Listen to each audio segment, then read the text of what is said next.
Saya mau ngasih ilmu. Ilmu ini mahal, tapi saya bagi gratis. Saya bagi gratis. Judulnya apa?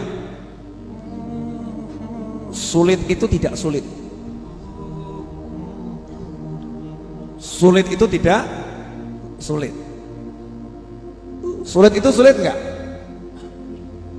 Enggak sulit. Sulit itu tidak sulit. Yang membuat sulit karena kita mikir. Karena kita mikir itu sulit. Paham? Jadi kalau enggak kita pikir itu sulit, maka tidak akan sulit. Kenapa enggak sulit? Saya akan jelaskan di sini dalam waktu 3 menit. Ya, 3 menit insyaallah. Setiap kali kita kena masalah, setiap kali kita didatangi kesulitan, wujudnya kesulitan itu apapun, maka harus paham yang ngirim itu Allah, yang ngasih itu Allah. Jadi yang ngirim kesulitan, yang ngasih kesulitan Allah subhanahu wa ta'ala. Makanya kalau anda menuduh orang lain buat kesulitan, menuduh orang lain menyebabkan anda celaka, berarti nggak pernah paham permainan dari takdirnya Allah subhanahu wa ta'ala. Nggak paham caranya Allah pengen mendekatkan anda kepada Allah subhanahu wa ta'ala, makanya gagal paham. Jadi kalau kita mengalami kesulitan, jangan pernah menyalahkan siapapun, karena itu bukan kesalahan siapapun. Begitu ada kesulitan, itu jalan cintanya Allah subhanahu wa ta'ala. Allah ngirimi saya kesulitan. Makanya Rasul bersabda, sesungguhnya yang paling berat ujiannya al-anbiya, tsummal amsal, tsummal amsal. Ya, para nabi dan semisalnya, para nabi dan sejenisnya. Yang ngirim kesulitan itu Allah. Jadi kalau jenengan bilang saya ini gak dapat duit gara-gara dipecat, keliru. Ya, saya ini sengsara gara-gara suami saya, keliru. Walaupun memang suaminya menyengsarakan. Ya, saya ini sengsara karena istri saya jelek, keliru. Ya, istri jelek memang menyengsarakan. Kalau orang itu suka lihat istri orang lain yang cantik. Kalau nggak pernah lihat yang cantik, yang jelek tetap cantik. Jelek itu kelihatan jelek karena dibandingkan dengan yang lebih cantik. Bandingkan yang jelek dengan yang lebih jelek, maka kelihatan cantik. Sebelum kamu jelekkan orang lain, silahkan kamu bercermin, lihat dirimu sendiri, jelek atau ganteng. Paham ya? Sadar diri. Itu iklan. Jadi jangan nyalahkan siapapun. Tahu yang ngasih masalah tadi siapa? Yang ngasih masalah siapa? Yang ngasih masalah siapa? Oke. Kalau yang ngasih Allah, ada enggak yang bisa menghalangi? Enggak ada.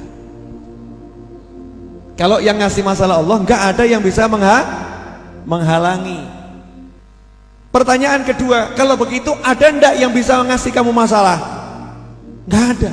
Nggak ada satu makhluk, satu orang pun bisa kasih kamu masalah. Makanya nggak usah takut dengan orang yang berencana apapun, orang yang membuat makar model apapun, orang yang membuat siasat model apapun. Siasatnya, makarnya, usahanya, tipu dayanya tidak akan bisa kena ke kamu, kecuali kalau memang diizinkan oleh Allah subhanahu wa ta'ala. Ini akidah, itu buat tenang. Lah yang ngirim masalah Allah kok. Jadi nggak masalah. Kok nggak masalah kenapa? Kalau hubungan sama Allah enak. Begitu paham yang ngirim Allah, langsung bilang saja sama yang ngirim, ya Allah tolong solusinya, ya Allah please selesaiin, ya Allah kuatkan, ya Allah tolong, ya Allah bantu. Ini paham. Jangan begitu kena masalah kesulitan langsung mikir simpenan duit, langsung mikir teori, langsung mikir strategi, langsung mikir cara-cara, mikir makhluk yang dipikir, gak mikirkan kholiknya, yaitu penciptanya Allah subhanahu wa ta'ala. Nah, sadar dulu Allah yang ngirim, terus minta tolong sama Allah, baru ngatur strategi, baru berobat ke dokter, baru berupaya dengan apa yang bisa diupayakan. Tapi Allah dulu yang dituju. Itu nomor satu.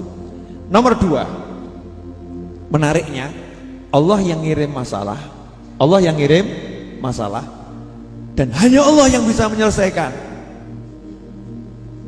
Tak jamin kok awakmu golek duit nganti sirah jadi sikil, sikil jadi sirah, kepala jadi kaki, kaki jadi kepala, pagi jadi siang, siang jadi sore, sore jadi malam, begitu seterusnya. Kalau Allah bilang buntu rezekimu, buntu mas. Maka jangan pernah sambat golek duit kok angel, ya golek duit kok angel. susah buat kamu, buat saya tidak. Sorry bro, gua awakmu angel, awakku alhamdulillah gampang. Habib kok begitu Bib? Buat dia mudah, buat saya kok susah. Biar kamu paham, usahamu sehebat apapun tuh gak bisa datengin rezeki. Sekeras apapun kamu ikhtiar, gak bisa jebol pintu rezeki. Yang buka, yang nutup pintu rezeki Ar-Razzaq wallah ta'ala, Allah yang maha kuasa. Paham sih, hanya Allah yang bisa menyelesaikan masalah, hanya Allah yang bisa menolong, hanya Allah yang bisa membantu. Jadi nomor satu yang kirim Allah, nomor dua hanya Allah juga yang bisa menyingkirkan. Uniknya, menariknya, nah Allah itu udah ngasih tahu kalau ada masalah sebetulnya itu hadiah. Oh, masalah kok hadiah? Bu, ibu ngantuk, teler kelas berat, jam 1 malam digugah bojo, diugrak-ugrak, tangi bu, masalah atau berkah? Wah, bingung. Masalah atau berkah bu? Jujur, masalah atau berkah? Masalah. Kemudian suaminya bilang, tolong buatkan nasi goreng pedes pol. Masalah atau super masalah? Males atau enggak males? Jujur, males atau enggak males? Cemberut atau senyum? Merengut atau besengut? Podo wae ya. Cemberut, merengut, besengut. Begitu keluar dari kamar, lampunya mati. Kenapa? Pulsa listrik entek. Sebel atau enggak sebel? Sebel atau enggak sebel? Ngomyang atau enggak ngomyang? Ngomyang itu bahasa Indonesianya apa? Ngomel. Ngomel itu Indonesia atau Jawa? Jawa di Indonesia kan. Al-ngomelu. Muring-muring, ngomel, ngomyang, entah bahasanya apapun. Ke dapur. Begitu sampai dapur, tiba-tiba ada 20 lilin menyala. Tas, 20 lilin menyala.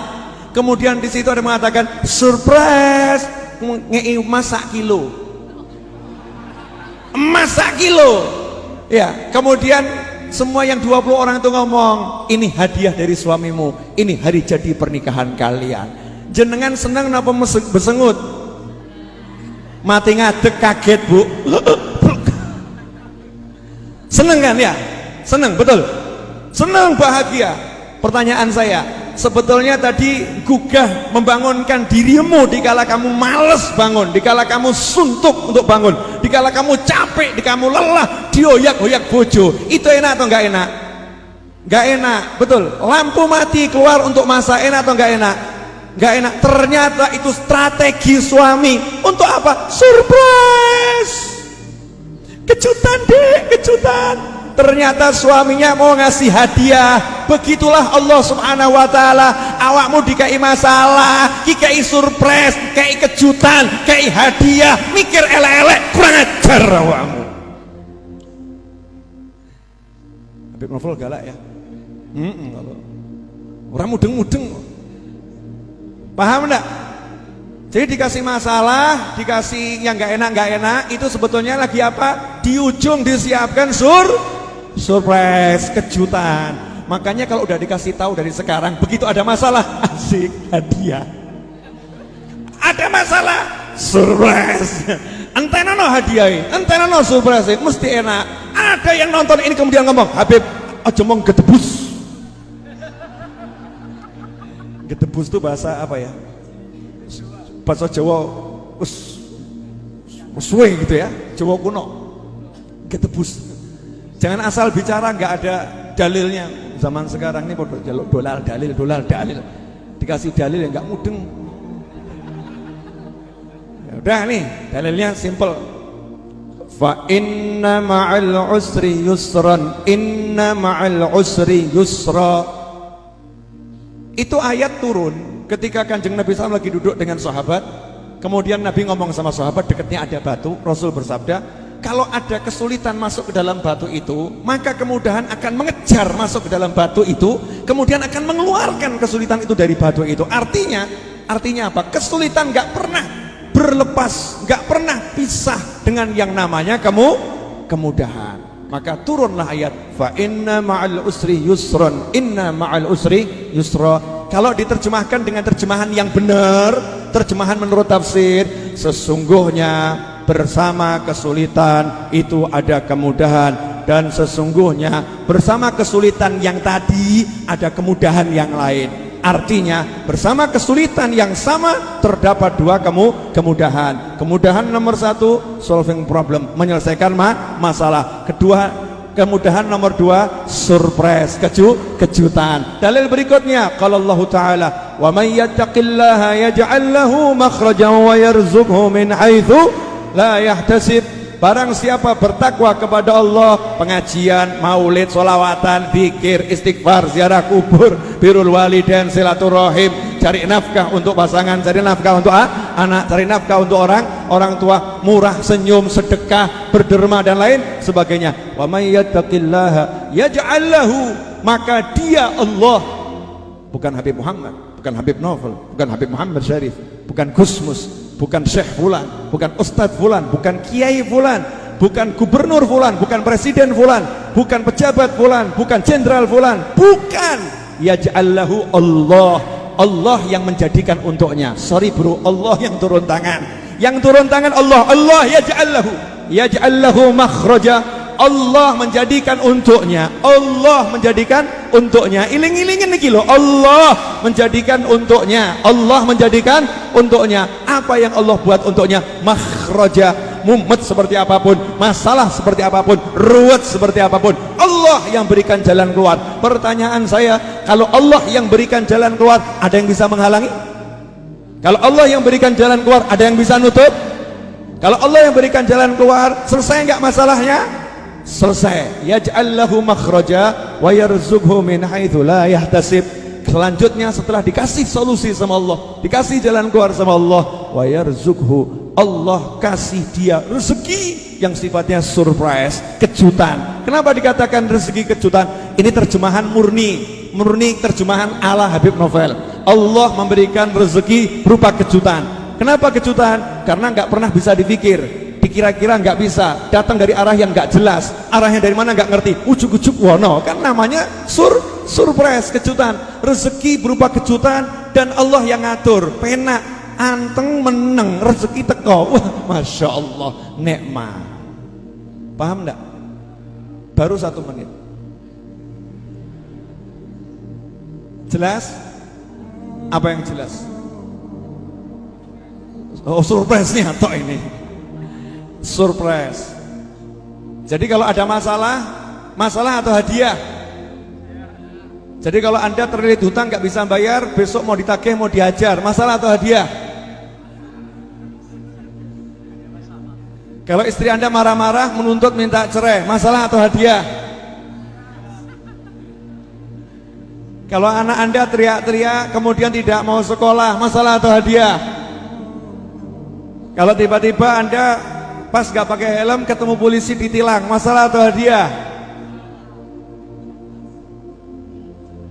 Jawabnya paling gak jelas Gus. Monggo. Masalah atau hadiah? Jawabannya sederhana, itu bukan masalah, itu hadiah. Tapi hadiahnya sama Allah dibungkus dengan masalah. Bungkusnya masalah, dalamnya hadiah. Makanya kamu jangan lihat bungkusnya. Kadang yang namanya kekasih menyembunyikan intar berlian di balik yang namanya kertas koran, dibungkus kertas koran, ternyata dalamnya intan dan berlian. Ketika kekasih terima, apa iki? Kamu cuman kasih aku kotoran di kertas yang kotor, ya. Kemudian bungkus yang kotor, menghina, mencela, mencampakkan. Ketika dicampakkan, diambil sama kekasihnya, dikasihkan orang lain. Ini hadiah dariku. Nah yang lain terima, masya Allah, terima kasih. Gak lihat bungkusnya, lihat yang memberi, dibuka, ternyata isinya intan berlian. Bejonya luar biasa. Dan yang sering menyebabkan kita gagal mendapatkan karunia Allah, hadiah dari Allah. Ruwet delok bungkus, gak tau delok sengirim. Sibuk lihat bungkus, gak pernah lihat yang ngirim adalah Allah subhanahu wa ta'ala. Kalau lihat yang ngirim Allah, pasti husnudzon, pasti prasangka baik. Dalam bungkusnya ini yang ruwet, di dalamnya ada hadiah yang luar biasa. Karena itu jangan pernah ngeluh lagi kepada Habib Novel bin Muhammad Al-Idrus, karena keluhanmu saya tolak mulai hari ini. Hah? Ini lebih sadis Gus Mus nih. Paham semuanya? Kok jadi diem semua kenapa? Ditolak keluhannya ya. Gak usah berkeluh kesah. Udah ngaji-ngaji, pengajian, zikir, ya guyon ya guyon, makan ya makan. Masalah adalah hadiah. Habib punya masalah enggak ada, yang ada hadiah. Setiap masalah saya anggap hadiah. Makanya hidup saya penuh dengan hadiah. Ya penuh dengan hadiah. Yakin saya sama Allah Ta'ala. Rugi kalau nggak yakin sama Allah. Kalau nggak yakin sama Allah, suruh yakin sama kamu. Moh aku. Saya suruh yakin sama kamu gitu ya. Kamu yang kaya, suruh percaya kamu orang kaya. Moh aku. Suruh percaya kamu orang pintar, nggak mau. Percaya kamu orang hebat, nggak mau saya. Moh, sing pintar dadi bodoh ya iso akeh. Yang kaya tiba-tiba miskin melarat, akeh utang ya akeh. Betul. Yang kuat tiba-tiba jadi stroke, naudzubillah min dzalik, gak iso obah ya akeh. Tapi kalau Allah selalu kuat, selalu kaya, selalu hebat. Makanya ikhwani rahimakumullah, teruslah berharap, bergantung, bersandar pada Allah Ta'ala. Tinggalkan semua sandaranmu kepada selain Allah. Jelas? Dah, ojo salah terima ilmu. Ya udah, kalau begitu mulai besok jangan kerja. Berharap sama Allah. Nah, ini belajar gak lulus nih. Yang saya omongkan tadi semua sikap hatimu begitu. Fisik guyu mesem, gak ada duit nih, gak punya duit, keluar ke pasar. Ngapain? Ibadah. Ngapain? Cari nafkah. Pasar sepi, gak masalah, Gusti Allah ramai terus. Masya Allah, asyik. Enak enggak bisa begitu? Enak. Makanya jaga hatimu, aku akan jaga hatiku. Kita punya hati masing-masing. Mari hati kita masing-masing kita jaga.